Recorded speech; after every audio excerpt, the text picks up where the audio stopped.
just 4 of 19 from the three-point line. Clippers creeping back into it. George from the line to the lane to the rim. Oh, takes it to the house and makes a little noise. Heading into the fourth quarter, 84-77.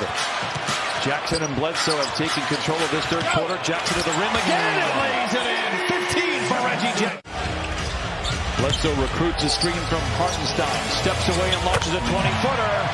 16 for Eric Bledsoe.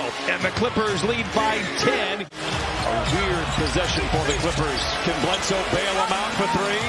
Yep. They got to put that one in the playbook. How about Eric Bledsoe? Blackjack for him. He's got 21. Looking for their 6th consecutive win after opening up the year 1-4.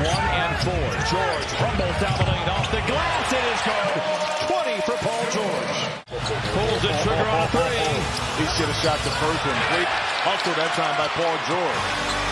Oh, George buries a three. 7-point Clipper lead.